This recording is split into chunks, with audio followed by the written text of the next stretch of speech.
అందరికీ నమస్కారం. Welcome to my channel Telugu tech gate. నేను మీ యశ్వంత్. ఫ్రెండ్స్, ఇది వచ్చేసి మనకు కండెన్సర్ మైక్రోఫోన్. ఇది ఎంట్రీ లెవెల్లో చాలా మంచి మైక్రోఫోన్ అని చెప్పొచ్చు. ఇది ఒకసారి ఈరోజు నేను అన్బాక్సింగ్ చేసి చూపించేస్తాను మీకు. ఇది యాక్చువల్లీ నేను buoy M1 mic leveller microphone అయితే వాడుతున్నాను. ఇక్కడ నుండి దీన్ని యూజ్ చేయడం కోసం అయితే తీసుకొచ్చాను మన ఛానల్ కోసం అని చెప్పేసి. ఇది వచ్చేసి మనకి ఎంట్రీ లెవెల్లో మంచి మైక్ అని చెప్పొచ్చు. Mono branding. ఈ ప్రైస్ సెగ్మెంట్లో దీంట్లో మైక్ గెయిన్ కూడా ఉంది మనకి. అందుకని అయితే ఇది చూస్ చేసుకున్నాను నేను. బాగుంటుందని అయితే నేను అనుకుంటున్నాను. ఒకసారి అన్బాక్సింగ్ చేసి దీన్ని టెస్ట్ చేసి కూడా మీకు చూపించేస్తాను ఏ విధంగా ఉంది ఏంటి అని. మీకు డీటెయిల్ రివ్యూ అయితే ఇచ్చేస్తాను ఒకసారి నేను. ఒకసారి అన్బాక్సింగ్ అయితే స్టార్ట్ చేద్దాం. అన్బాక్సింగ్ చేసిన తర్వాత ఫర్దర్ దీని గురించి మాట్లాడుకుందాం. మనకు బాక్స్ చూస్తే ఇలా ఉందండి. ఇక్కడ లైట్ ట్రైపాడ్ బండిల్ ఇందులో మెన్షన్ చేశారు. Portable USB microphone. అండ్ ఇక్కడ చూస్తే ఆ మైక్రోఫోన్ మొత్తం దీని ఫ్రీక్వెన్సీ వచ్చేసి 20 Hz to 20 kHz అని మెన్షన్ చేశారు. ఇక్కడ సెన్సిటివ్ వచ్చేసి -13.5 డెసిబుల్స్. మాక్సిమం స్పెషల్ వచ్చేసి 93.5 decibels. USB cable USB A to B cable. ఇది ఒక డైరెక్ట్ ప్లగ్ అండ్ ప్లే. ఇది మనకు వేరే ఎలాంటి సాఫ్ట్వేర్స్ మధ్యలో అవసరం లేదు. డైరెక్ట్ మన ల్యాప్టాప్ ఏదైతే ఉందో ల్యాప్టాప్ కావచ్చు, సిస్టమ్ కావచ్చు, దానికి పెట్టేసుకొని మనం దీన్ని యూజ్ చేసుకోవచ్చు. Direct plug and play. ఇది చూస్తే cardioid polar pattern and professional sound chipset అని మెన్షన్ చేశారు. ఒకవేళ high resolution sample rate, compatible with Windows and Mac. పైన చూస్తే మీకు మోనో బ్రాండింగ్ అనిపించేస్తుంది వాళ్ళది. అంతే. ఇట్లా ఇది యాక్చువల్లీ నేను అమెజాన్లో నుండి తెప్పించాను ఇది. బట్ మనకు ప్యాకింగ్తో ఏం రాలేదు, డైరెక్ట్ ఇలాగే వచ్చేసింది. ఇక్కడ వచ్చేసి జస్ట్ ఒక స్టిక్కర్ నా సంబంధించిన అడ్రస్ ఒకటి పేస్ట్ చేసి వచ్చేసింది. మీరు ఇక్కడ దానికి సంబంధించిన టేప్ ఇక్కడ చూడొచ్చు. ఒక బుక్లెట్ అయితే ఒకటి ఇచ్చారు, యూజర్ మాన్యువల్ అని.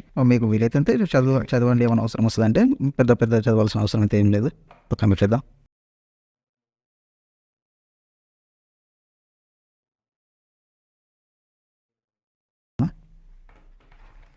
ఇది వచ్చేసి స్టాండ్ మనకి.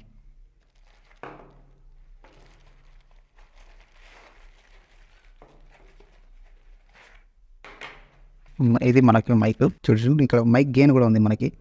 కొంచెం బిల్ట్ క్వాలిటీ అయితే నార్మల్ బిల్ట్ క్వాలిటీ ఉంది. బట్ ఏంటంటే మనకు ఫినిషింగ్ బాగా ఇచ్చారు. మంచి ఫినిషింగ్ ఉంది. Made in China. ఇది చైనా ప్రోడక్టే. బట్ ఏంటంటే మనకి బ్రాండింగ్ బాగానే ఉంది. ఇది దానికి సంబంధించిన అడాప్టర్. ఇది స్టాండ్. ఓకే, ఒకసారి జస్ట్ మీకు అటాచ్ చేసి చూపించేస్తాను ఎలా చేయాలి ఏంటని. జస్ట్ ఏం లేదు, ఇలా పెట్టేసి దీన్ని ఫస్ట్ టైట్ చేసేయండి. ఓకే, ఆ తర్వాత డైరెక్ట్ మనకి స్టాండ్కి ఇక్కడ ఫిక్స్ చేసేయచ్చు.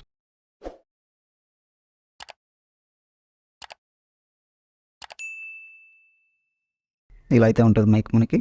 ఇక దీన్ని మనకు నచ్చిన పొజిషన్లో మనం సెట్ చేసుకోవచ్చు. ఓకే, అన్బాక్సింగ్ చూసారు కదా. మైక్ అయితే బాగుంది. లుక్ చూస్తే సింపుల్గా బాగుంది అండ్ ఫినిషింగ్ బాగుంది. అండ్ ఇంకొకటి ఏంటంటే మనకి వైర్ కేబుల్ ఏదైతే ఇచ్చారో ఇది జస్ట్ 1 మీటర్ కేబుల్. ఇది దీని క్వాలిటీ అయితే చాలా బాగుంది. అండ్ ఇంకొకటి వచ్చేసి దీంట్లో ఈ గెయినింగ్ వచ్చేసి గెయినింగ్ కూడా బాగుంది. ఇంతకుముందు టెస్ట్ చేస్తాను నేను. మంచి బాగా పనిచేస్తుంది ఒకటి. అండ్ దీంట్లో ఆన్ ఆఫ్ బటన్స్ అయితే ఏం లేవు. Direct plug and play. Direct పెట్టగానే మనకు విండోస్కి డైరెక్ట్ డిటెక్ట్ అయిపోతుంది మనకి.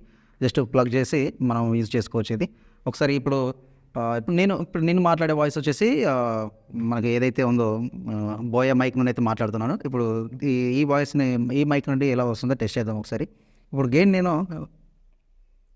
గెయిన్ 0 అయితే పెట్టాను. గెయిన్ కొంచెం మెల్లగా పెంచుతున్నాను. మిడిల్గా పెంచాను గెయిన్. అండ్ నెక్స్ట్ వచ్చేసి గెయిన్ ఎగ్జాక్ట్ మిడిల్లో పెట్టేశాను ఇది. ఇప్పుడు చూడొచ్చు మీరు. ఇప్పుడు నేను మోనో మైక్ నుండి అయితే మాట్లాడుతున్నాను. మీరు ఇప్పుడు వింటున్న వాయిస్ ఏదైతే ఉందో మోనో మైక్ నుండి అయితే వస్తుంది ఇది. ఇంకొంచెం గెయిన్ పెంచుతున్నాను. ఇప్పుడు అబ్జర్వ్ చేయొచ్చు. ఇప్పుడు మ్యాక్సిమం గెయిన్ అయితే పెట్టేశాను. ఇప్పుడు మీరు అబ్జర్వ్ చేయొచ్చు వాయిస్. నాకు తెలిసి ఇది మరీ నాయిస్ ఎక్కువైపోతుంది, డిస్ట్రాక్షన్ ఎక్కువైపోతుంది అనుకుంటాను. కొంచెం నాకు తెలిసి మిడిల్లో పెట్టడం బెస్ట్. రైట్, ఈ లెవెల్లో ఉంటే బాగుంటుంది అనిపిస్తుంది నాకు. ఎగ్జాక్ట్ మిడిల్లో ఉంటే బాగుంటుంది అనిపిస్తుంది. కావాలంటే మన తర్వాత మళ్ళీ ఆడియో ఎడిటింగ్ ఏదైతే ఉందో ఆడియో ఎడిటింగ్ యాప్స్లో మనం దాన్ని మళ్ళీ కొంచెం చేంజ్ చేసుకోవచ్చు. సో ఇది ఫ్రెండ్స్ ఈరోజు ఓవరాల్గా మా అన్బాక్సింగ్ అయితే. వీడియో మీకు నచ్చిందని అనుకుంటున్నాను. నచ్చితే లైక్ చేయండి, కామెంట్ చేయండి, సబ్స్క్రైబ్ చేయడం మాత్రం మర్చిపోకండి. And thanks for watching this video. Thank you.